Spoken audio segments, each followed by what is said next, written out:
Assalamualaikum warahmatullahi wabarakatuh. Alhamdulillahirabbil alamin. Ar-Rahmanirrahim. Maliki yaumiddin. Iyyaka na'budu wa iyyaka nasta'in. Ihdinas shiratal mustaqim. Amma ba'd.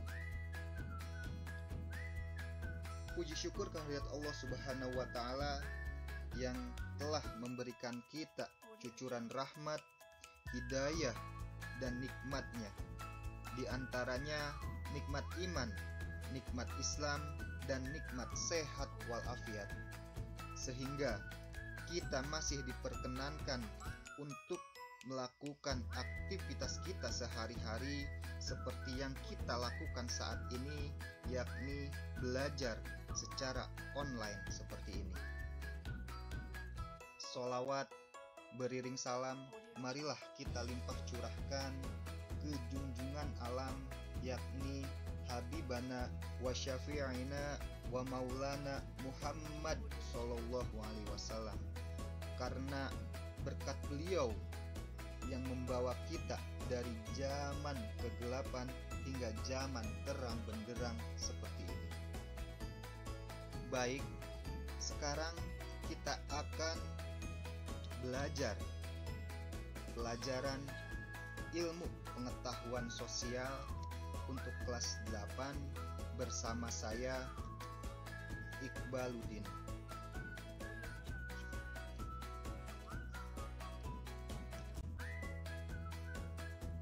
Baik, anak-anakku yang cerdas, anak-anakku yang soleh dan soleha, kali ini kita akan belajar ilmu pengetahuan sosial tentang mobilitas sosial. Apa sih mobilitas sosial? Kali ini kita akan membahas tentang itu. Apa saja yang akan kita bahas dan apa saja yang akan kita pelajari di dalam mobilitas sosial? Di antaranya, 1. Pengertian mobilitas sosial. Yang kedua, bentuk-bentuk mobilitas sosial. Yang ketiga, faktor-faktor pendorong dan penghambat mobilitas sosial. Yang keempat, saluran-saluran mobilitas sosial. Dan yang terakhir, kelima, yakni dampak mobilitas sosial.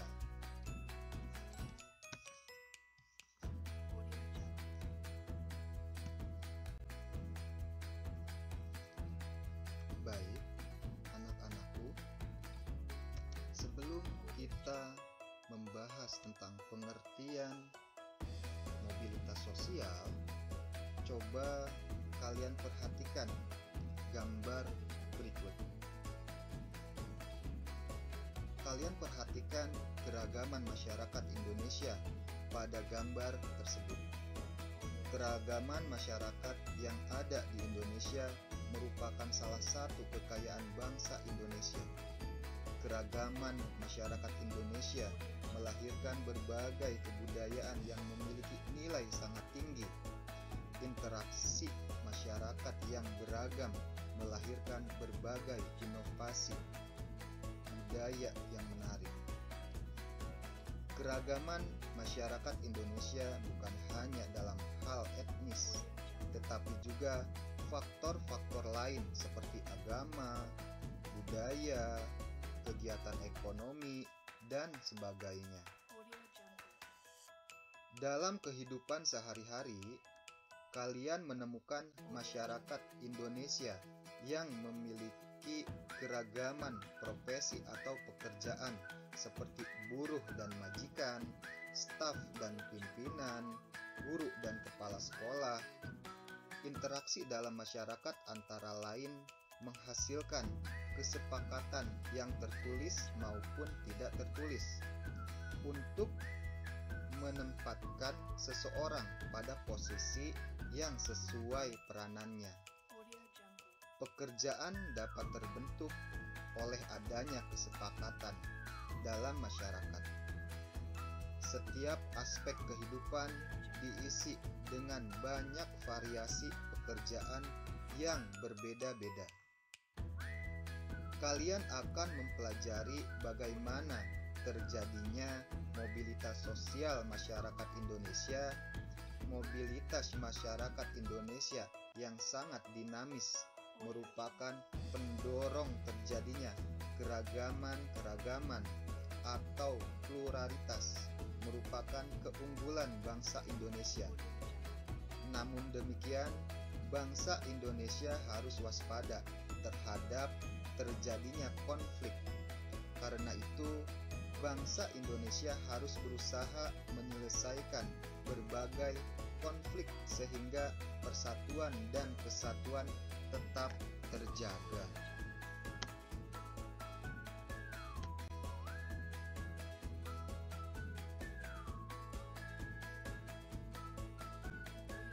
Baik, teman-teman semuanya, sekarang kita akan membahas tentang pengertian mobilitas sosial. Mobilitas sosial adalah perpindahan posisi seseorang atau sekelompok orang dari lapisan yang satu ke lapisan yang lain. Seseorang yang mengalami perubahan kedudukan status sosial dari suatu lapisan ke lapisan lain, baik menjadi lebih tinggi maupun menjadi lebih rendah dari sebelumnya, atau hanya berpindah peran tanpa mengalami perubahan kedudukan. Nah, itu disebut dengan mobilitas sosial.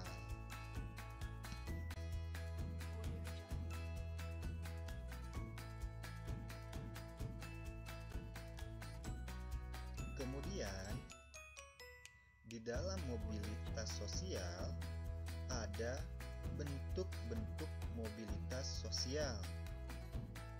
Nah, bentuk-bentuk mobilitas sosial terbagi menjadi dua, yaitu mobilitas vertikal dan yang kedua mobilitas horizontal.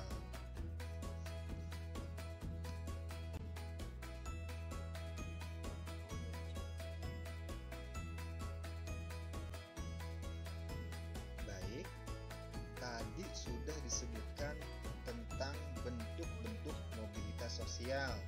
Di antaranya ada mobilitas sosial vertikal dan ada juga mobilitas sosial horizontal.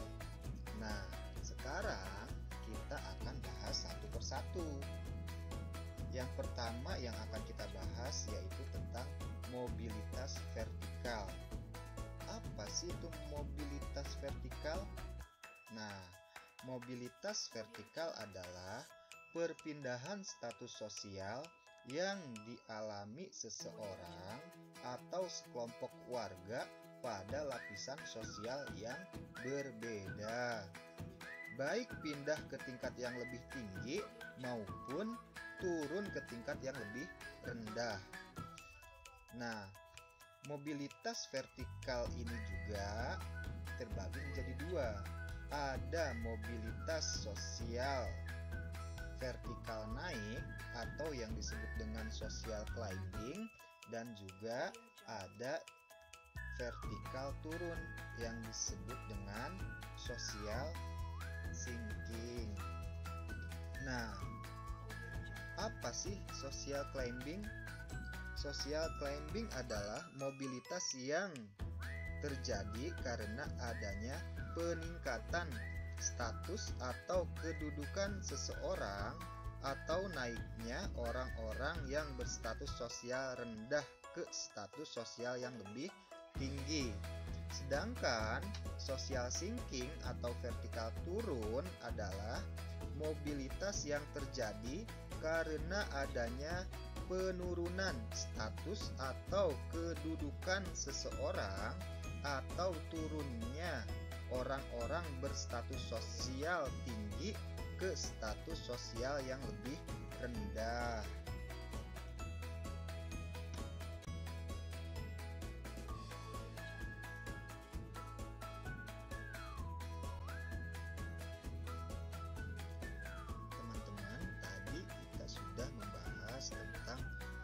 mobilitas vertikal. Nah, sekarang kita membahas ke mobilitas sosial yang kedua, yaitu mobilitas horizontal.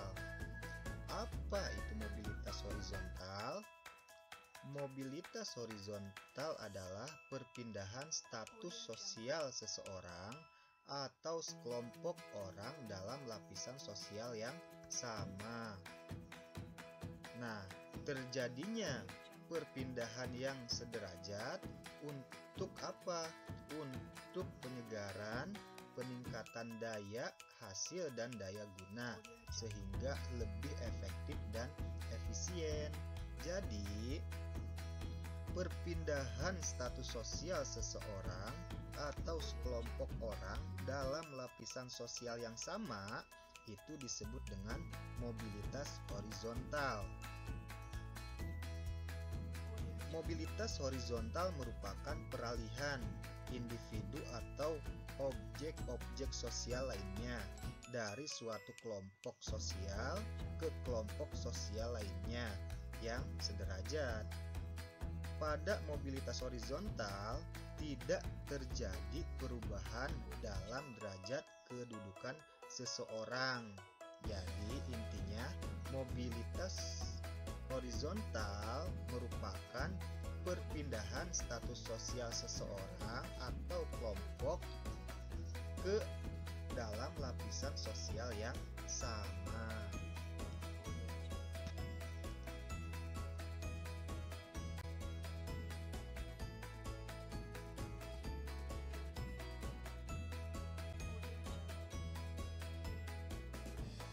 Kemudian kita akan membahas tentang faktor-faktor pendorong mobilitas sosial.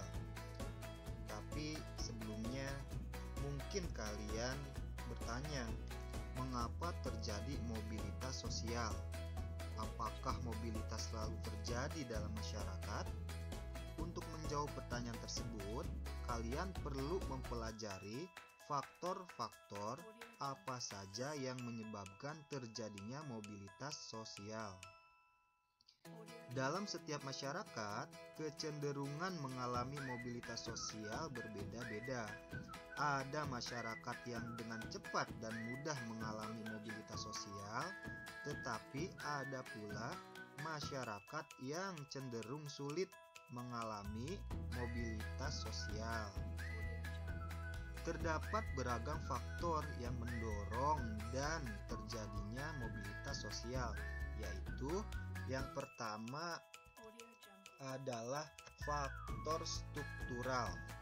Nah, kalian tentu mengenal semua presiden yang pernah memerintah Republik Indonesia ini, seperti Soekarno, Soeharto, B.J. Habibie, Abdurrahman Wahid, Megawati, Susilo Bambang Yudhoyono, dan yang sekarang Joko Widodo.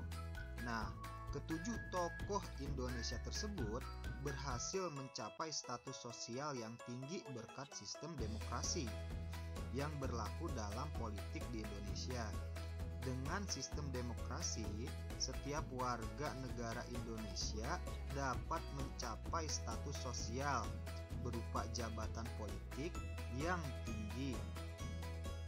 Kedudukan yang tinggi bukan lagi berdasarkan pada keturunan, tetapi pada kemampuan hingga kemudian dipercaya menjadi pemimpin. Nah, di sini rakyat biasa sebagaimana ketujuh tokoh tersebut menjadi presiden bukan karena mereka keturunan presiden, tetapi dipilih oleh rakyat. Hal ini tentu berbeda dengan sistem pemerintahan kerajaan di mana pengganti raja adalah keturunan sang raja sendiri. Struktur masyarakat Indonesia sangat terbuka. Orang miskin dapat mengalami mobilitas sosial setinggi-tingginya, bahkan menjadi presiden. Apabila kalian merupakan anak dari keluarga kurang mampu, jangan berkecil hati. Banyak contoh tokoh Indonesia yang berasal dari keluarga miskin. kalian tetap dapat mengejar cita-cita setinggi-tingginya karena mobilitas masyarakat Indonesia bukan berdasarkan keturunan, melainkan prestasi. Ingat ya, prestasi. Memang keturunan memiliki peran penting dalam perjuangan mobilitas sosial. Anak orang kaya mudah untuk memperoleh modal usaha dibandingkan dengan orang miskin. Namun, pada masa sekarang, banyak orang miskin yang menjadi kaya karena kegigihannya dalam berusaha. Demikian halnya banyak kasus juga orang kaya tiba-tiba miskin karena terlena dengan kekayaannya, lantas menjadi santai menjalani kehidupan. Kemudian, faktor pendorong mobilitas sosial adalah faktor status sosial. Nah, setiap perjuangan diawali dari ketidakpuasan. Nah, ketidakpuasan akan status sosial mendorong manusia untuk terus berjuang segigih-gigihnya. Setiap manusia dilahirkan dalam status sosial yang dimiliki oleh orang tuanya. Saat ia dilahirkan, tidak ada satu manusia pun yang dapat memilih status apabila ia puas dengan kedudukan yang diwariskan oleh orang tuanya. Ia dapat mencari kedudukannya sendiri di lapisan sosial yang lebih tinggi. Kalian tentu juga ingin mengangkat status sosialmu, orang tuamu, jika selalu berpesan supaya kalian belajar giat. Mereka berharap suatu saat kalian lebih berhasil dari orang tuamu. Kemudian yang selanjutnya, faktor pendorong mobilitas sosial adalah faktor keadaan ekonomi. Keadaan ekonomi dapat menjadi pendorong terjadinya mobilitas sosial. Keadaan ekonomi yang baik memudahkan individu dan kelompok melakukan mobilitas sosial. Kalian dapat memperhatikan berbagai fenomena masyarakat di sekeliling kita. Masyarakat yang kondisi ekonominya baik cenderung lebih mudah melakukan mobilitas sosial. Dengan kondisi ekonomi yang baik, mereka mudah untuk memperoleh modal, pendidikan, dan kesempatan lainnya. Hal ini tentu berbeda dengan masyarakat yang mengalami kesulitan ekonomi atau bahkan kesulitan memenuhi kebutuhan dasarnya.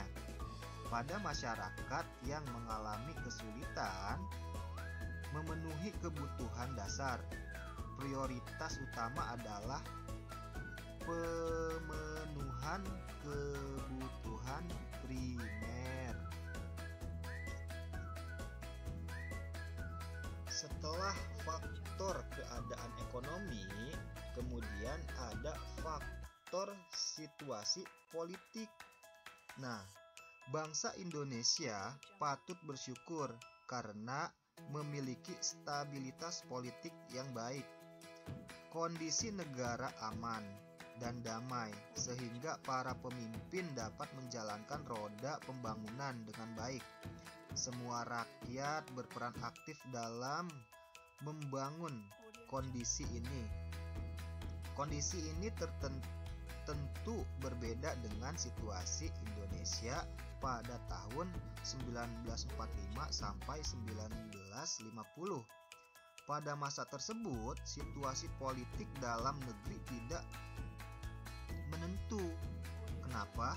Karena Belanda masih berusaha menguasai Indonesia sehingga memilih perang baru. Memilih perang baru. Beberapa pemberontakan juga terjadi yang membuat pemerintah lebih sibuk mengurus keamanan negara daripada meningkatkan perekonomian. Hal ini jelas mempengaruhi mobilitas sosial warga negara. Kemudian, faktor pendorong mobilitas sosial diantaranya yaitu faktor individu.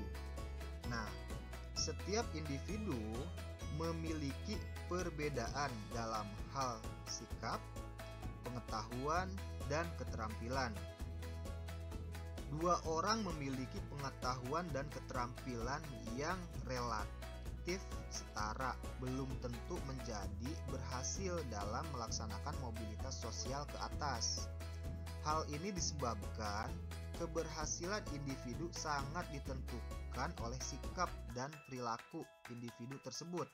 Sebagai contoh, dua orang sarjana dari perguruan tinggi yang sama-sama melamar pekerjaan di suatu perusahaan.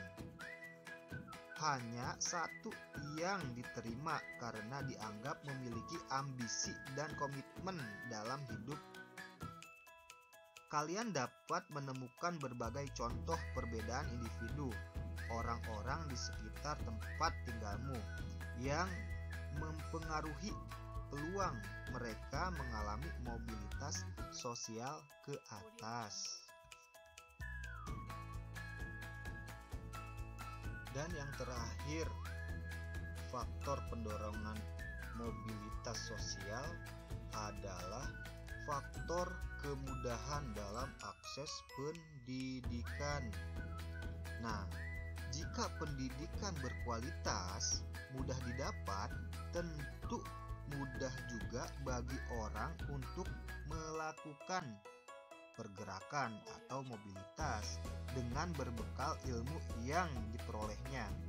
Sebaliknya, kesulitan dalam mengakses pendidikan yang bermutu menjadi orang tak menjalani pendidikan yang bagus, serta sulit untuk mengubah status karena kurangnya penguasaan ilmu pengetahuan. Pada zaman penjajahan, pendidikan itu sulit didapat bangsa Indonesia. Akibatnya, masyarakat terkungkung atau dalam kebodohan. Jangan mengembangkan ilmu, pengetahuan, dan teknologi. Membaca saja, sebagian besar rakyat Indonesia tidak bisa. Penduduk Indonesia yang dapat membaca dan menulis pada akhir masa penjajahan Jepang tidak lebih dari berapa? Hanya 10%. Ya, hanya 10%. Kalian dapat memperkirakan pada masa penjajahan Belanda, jumlah buta huruf di Indonesia tentu jauh lebih besar. Bagaimana dengan pendidikan di Indonesia pada masa sekarang? Kalian patut bersyukur karena rakyat Indonesia memiliki kesempatan yang sama dalam mengakses pendidikan. Apabila kalian menginginkan pendidikan setinggi-tingginya, negara telah menyediakan berbagai kemudahan untuk pendidikan SD dan SMP. Negara telah membebaskan biaya dasar pendidikan. Walaupun demikian, tentu bukan pendidikan gratis. Sebab kalau ingin mutu sekolah semakin baik, tentu diperlukan biaya yang tinggi juga. Untuk pendidikan semakin baik, tentu diperlukan biaya yang tinggi juga. Untuk pendidikan tingkat menengah, beberapa daerah juga membebaskan biaya pendidikan. Apabila masih terjadi kesulitan, pemerintah dan swasta memberikan banyak beasiswa.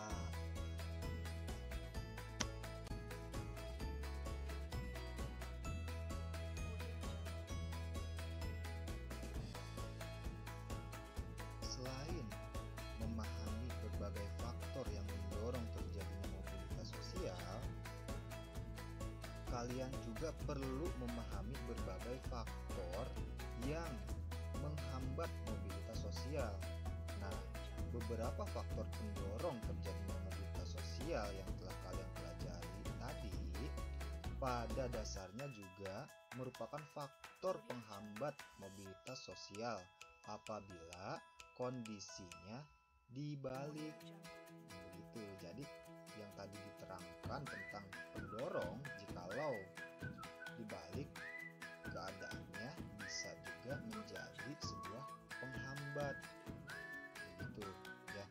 Sebagaimana contoh, pendidikan akan menjadi pendorong mobilitas sosial apabila sistem pendidikan bersifat terbuka. Begitu. Meski seperti di Indonesia pada masa sekarang, apabila sistem pendidikan seperti pada masa penjajahan, mungkin mobilitas sosial masyarakat pasti terhambat. Begitu. Ada beberapa faktor penghambat mobilitas sosial, di antaranya 1. Faktor kemiskinan. Nah, di sini faktor ekonomi dapat membatasi mobilitas sosial bagi masyarakat miskin. Mencapai status sosial tentu merupakan hal yang sangat sulit. Salah satu penyebab kemiskinan adalah pendidikan yang rendah. Jadi bagi kalian harus gigih dan semangat pembelajarannya biar kita tidak mendapatkan pendidikan yang rendah, agar pendidikan kita pun tinggi dan pengetahuan kita pun banyak gitu. Kemudian masyarakat yang berpendidikan rendah berpengaruh terhadap kualitas sumber daya manusia. Akibatnya tingkat kemudahan untuk mendapatkan pekerjaan terbatas. Ya. Saat ini negara Indonesia masih memiliki penduduk miskin kurang lebih 12%. Ya. Banyak juga ya, 12%. Hal ini menjadi hambatan dalam mobilitas sosial. Karena itulah pemerintah berusaha mengurangi kemiskinan tersebut dengan berbagai cara. Ya. Sangat banyak ya cara-cara pemerintah untuk Untuk mengurangi angka kemiskinan. Dengan hilangnya kemiskinan, dengan sendirinya masyarakat akan mudah mengakses berbagai fasilitas dan kemudahan mobilitas. Nah, dan yang kedua, faktor penghambat mobilitas sosial adalah faktor diskriminasi. Nah, diskriminasi berarti perbedaan perlakuan karena alasan perbedaan geng atau suku atau ras, agama, dan golongan.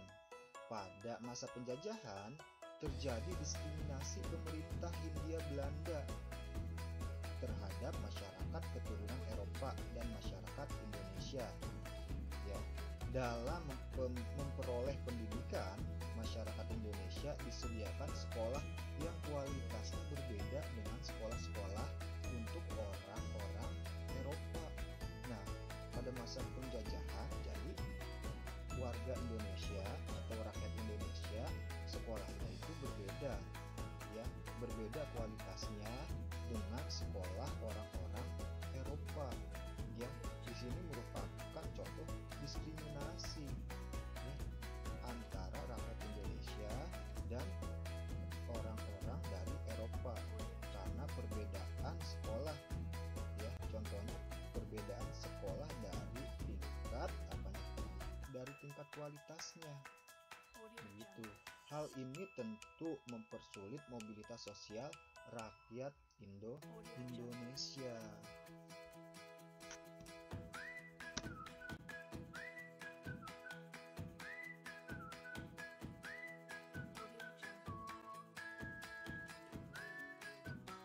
Sekarang kita akan masuk kepada saluran-saluran mobilitas sosial. Nah, kalian tentu berpikir bagaimana caranya agar mobilitas sosial itu terjadi. Nah, setiap orang dapat mewujudkan mewujudkan mobilitas sosial di lingkungan atau instansi tempat ia sedang berkarya. Sebagai contoh, bagi seorang guru yang sedang bertugas di lembaga pendidikan, ia dapat mewujudkan mobilitas sosial di lembaga pendidikan tersebut. Seorang politikus di partai politik dapat melakukan mobilitas sosial di partai politik yang ia ikuti. Nah, berikut ada contoh ya, saluran-saluran mobilitas. Di antaranya ada pendidikan, kemudian ada organisasi politik, kemudian ada organisasi ekonomi, dan yang terakhir ada organisasi profesi. Nah, untuk pendidikan merupakan saluran bagi mobilitas vertikal yang sering digunakan karena melalui pendidikan orang dapat mengubah statusnya. Lembaga-lembaga pendidikan pada umumnya merupakan saluran yang konkret ya, dan mobilitas vertikal ke atas, bahkan dianggap sebagai sosial elevator atau perangkat yang mengangkat seseorang dari kedudukan yang rendah ke kedudukan yang lebih tinggi. Pendidikan memberikan kesempatan pada setiap orang untuk apa? Untuk mendapatkan kedudukan yang lebih tinggi. Contohnya apa? Contohnya seorang anak dari keluarga miskin mengenyam sekolah sampai jenjang perguruan tinggi. Setelah lulus, apa yang dia dapat? Apa yang dia miliki? Ia memiliki pengetahuan dagang, ya. Pengetahuannya dagang ataupun yang lainnya, dan menggunakan pengetahuannya itu untuk berusaha, ya, untuk berusaha. Jadi apa yang kita ketahui bisa kita jadikan sebagai apa? Sebagai kemampuan untuk kita merubah status sosial kita. Nah, setelah ia berhasil menjadi pedagang, secara otomatis status sosialnya juga akan meningkat. Nah, itu. Kemudian ada contoh saluran mobilitas sosial dalam organisasi politik. Nah, di sini banyak contoh orang yang meniti perjuangan karir di organisasi politik dari tingkat rendah sampai tingkat tertinggi. Sebagai contoh, apa nih contohnya? Contohnya Presiden Republik Indonesia pertama, Insinyur Soekarno. Ketika mendirikan Partai Nasional Indonesia, Soekarno tidak memiliki jabatan di pemerintahan. Namun, melalui perjuangan politiknya, Soekarno semakin dikenal rakyat dan penjajah. Pada saat kemerdekaan, Soekarno dipilih menjadi Presiden Indonesia. Nah, bagi seorang anggota partai politik yang profesional dan punya dedikasi tinggi, kemungkinan besar akan cepat mendapatkan status yang semakin tinggi dalam partainya, sampai akhirnya menjadi anggota Dewan Legislatif. Gitu.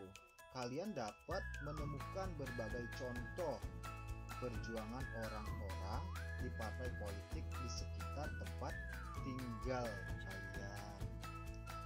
Nah, selain pendidikan, organisasi politik, ada juga organisasi ekonomi. Nah, di sini organisasi yang bergerak itu antara lain dalam bidang perusahaan ataupun jasa umumnya, memberikan kesempatan seluas-luasnya bagi seseorang untuk mencapai mobilitas vertikal. Tuh, ya. Organisasi ekonomi itu antara lain koperasi dan badan usaha. Kalian tentu memiliki koperasi di sekolah, bukan? Nah, apa tujuan didirikan organisasi koperasi itu? Apa coba? Tentu untuk menyejahterakan anggotanya, karena koperasi akan melayani kebutuhan anggotanya. Koperasi sekolah tentu akan mengutamakan pelayanan terhadap para peserta didik. Demikian juga halnya dengan koperasi pasar, petani, nelayan, dan sebagainya. Melalui organisasi koperasi, kesejahteraan anggota dapat diperjuangkan. Ya, dapat diperjuangkan. Kemudian keberhasilan perjuangan koperasi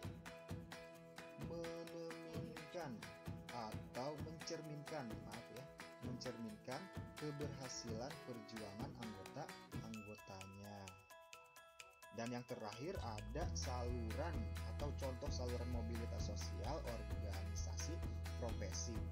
Nah, di sini ada contoh organisasi profesi lainnya yang dapat dijadikan berbagai saluran mobilitas vertikal adalah Persatuan Guru Republik Indonesia atau yang disingkat dengan PGRI, kemudian ada Ikatan Dokter Indonesia atau IDI, ya kan? Kemudian ada Himpunan Pengusaha Muda Indonesia atau HIPMI, ya, dan organisasi profesi lainnya. Kalian dapat menemukan berbagai organisasi profesi yang ada di Indonesia.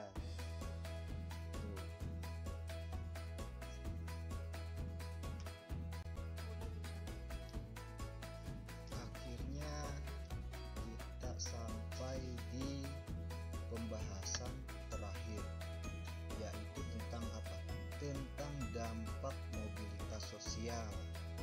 Nah, tentunya dampak mobilitas sosial itu ada dampak positif dan ada juga dampak negatif. Nah, apakah dampak terjadinya mobilitas sosial? Apabila semua mobilitas sosial bersifat ke atas, tentu semua orang akan merasa senang. Akan tetapi selalu ada tiga kemungkinan, ya, ada tiga kemungkinan mobilitas sosial seperti yang kita bahas di awal, yakni ada mobilitas naik, ada mobilitas turun, dan ada mobilitas ke samping, ya. Ada climbing, ada sinking, dan ada juga horizontal, begitu, ya. Dan kalian perlu memahami bahwa dampak terjadinya mobilitas sosial bersifat positif dan negatif. Nah, sekarang apakah dampak positif terjadinya mobilitas sosial? Nah, sekarang kita akan membahas beberapa dampak positif terjadinya mobilitas sosial. Yang pertama itu ada mendorong seseorang untuk lebih maju. Kenapa? Karena terbukanya kesempatan untuk pindah dari strata ke strata yang lain menimbulkan motivasi yang tinggi pada diri seseorang untuk maju di berbagai bidang. Kalian dapat membedakan kondisi Indonesia sebelum dan sesudah kemerdekaan.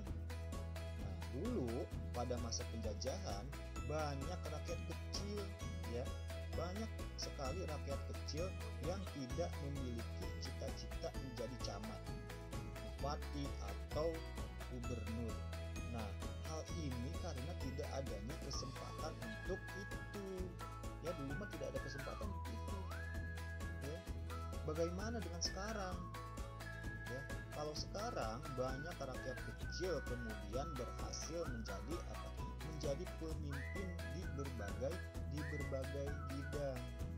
Nah, dan tidak menutup kemungkinan juga untuk kalian pasti, ya, kalau kalian semangat belajarnya, rajin belajarnya, seketika kalian akan menjadi pemimpin di kemudian hari. Nah, kemudian ada juga Dampak positif dari mobilitas sosial diantaranya yang kedua itu ada apa? Mempercepat perubahan sosial. Nah, di sini mempercepat tingkat perubahan sosial akan lebih apa? Akan lebih mempercepat tingkat perubahan sosial masyarakat ke arah yang lebih baik. Kenapa? Kita perhatikan contohnya. Contohnya Indonesia sedang mengalami perubahan dari masyarakat agraris ke masyarakat industri, yang mana perubahan ini akan lebih cepat terjadi jika didukung sumber daya manusia yang berkualitas. Nah, ini juga menjadi contoh buat kalian ya. Jikalau kita ingin maju ya, dalam bidang apapun, kita harus meningkatkan kualitas yang kita miliki. Nah, hal itu berarti perlu peningkatan kualitas pendidikan gitu ya. Dan yang ketiga ada apa? Ada dampak positif dari mobilitas sosial, yaitu apa? Meningkatkan integrasi sosial. Terjadinya mobilitas sosial dalam suatu masyarakat dapat meningkatkan integritas sosial. Contohnya, siapa yang tahu contohnya nih? Contohnya apa ya? Contohnya, ia akan menyesuaikan diri dengan gaya hidup, nilai-nilai dan norma-norma yang dianut oleh kelompok orang dengan status sosial yang baru hingga terciptanya integrasi sosial. Nah, perubahan sosial yang terjadi pada suatu masyarakat akan apa? Akan mendapat respon yang berbeda dari masyarakat lain. Nah, respon tersebut dapat berupa tentangan ya, namun juga dapat berupa penerimaan ya.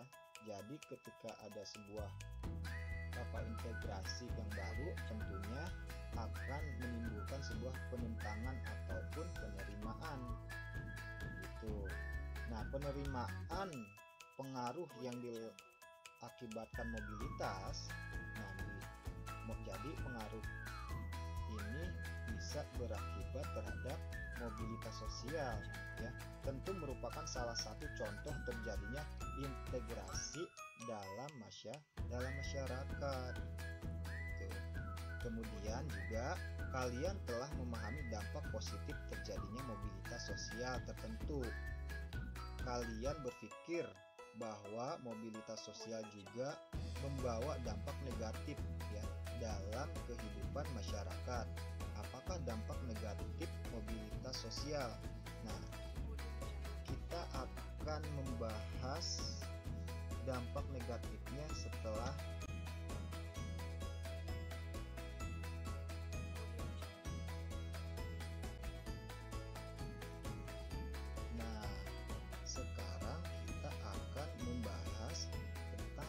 dampak negatif dari mobilitas sosial. Yang pertama adalah terjadinya konflik. Jadi, mobilitas sosial merupakan salah satu perjuangan manusia dan kelompok sosial untuk mencapai posisi sosial yang semakin tinggi. Dalam hal ini, sangat wajar kalau kemudian timbul persaingan yang kerap juga memicu konflik. Jadi, dalam perjalanan kehidupan manusia, persaingan tidak dapat dihindarkan. Persaingan selalu muncul dengan berbagai kategorinya. Bahkan persaingan bisa menjelma menjadi konflik begitu. Dan yang kedua ada gangguan psikologis. Jadi dampak negatif dari mobilitas sosial yang kedua ada gangguan psikologis. Nah, seseorang yang memiliki jabatan kadang khawatir kehilangan jabatan ya. Jadi pasti ya, ketika kita mempunyai jabatan ataupun harta yang banyak, pasti suatu ketika kita merasa takut akan kehilangan jabatan atau harta tersebut gitu. Bahkan pada saat jabatan yang dimiliki sudah lepas, kadang ia tidak rela melepaskan jabatan tersebut. Banyak orang yang setelah kehilangan jabatan, baik karena diganti maupun karena sudah selesai masa tugasnya atau dipensiunkan, menjadi mudah gelisah. Individu yang mengalami keadaan seperti ini termasuk mengalami gangguan psikologis, ya, sangat terganggu psikologisnya. Hal tersebut akan membahayakan diri sendiri karena stres yang berkepanjangan akan melahirkan berbagai penyakit psikis dan penyakit fisik lainnya. Tuh.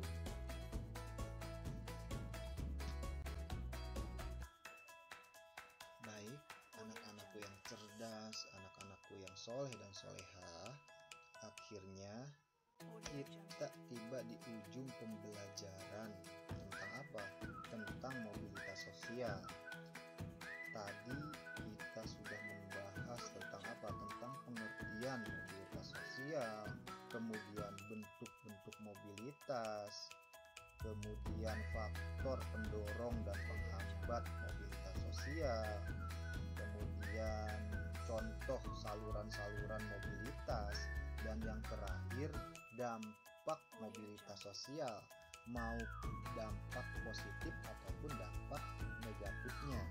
Dan sekarang mari kita renungkan, ya, renungkan apa yang kita pelajari tadi, ya. Jadi intinya renungan dari mobilitas sosial ialah apa? Manusia tidak dapat lepas dari mobilitas sosial, entah mobilitas vertikal ataupun mobilitas horizontal. Begitu. Dalam mobilitas sosial vertikal, manusia biasa mengalami mobilitas ke atas atau mobilitas ke bawah, ya, bisa climbing ataupun sinking. Mobilitas ke bawah tentu berusaha untuk dihindari oleh manusia. Namun, seandainya terjadi, hendaknya manusia menerima dengan lapang dada dan berusaha bangkit kembali. Untuk apa?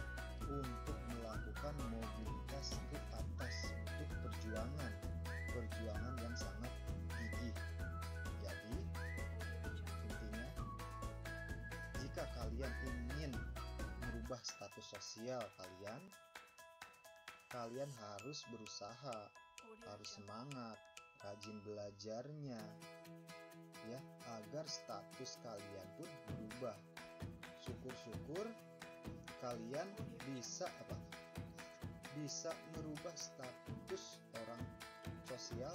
orang tua kalian juga, gitu. Karena ketika anaknya sukses, maka orang tua pun akan terbawa oleh kesuksesan kalian. Maka dari itu, rajin-rajinlah belajar, rajin-rajinlah menuntut ilmu, rajin-rajinlah menambah pengetahuan, rajin-rajinlah mengolah atau melatih kualitas kalian, kemampuan kalian, agar kalian sukses di masa depan. Karena bagaimanapun kalian merupakan generasi emas bangsa Indonesia ini.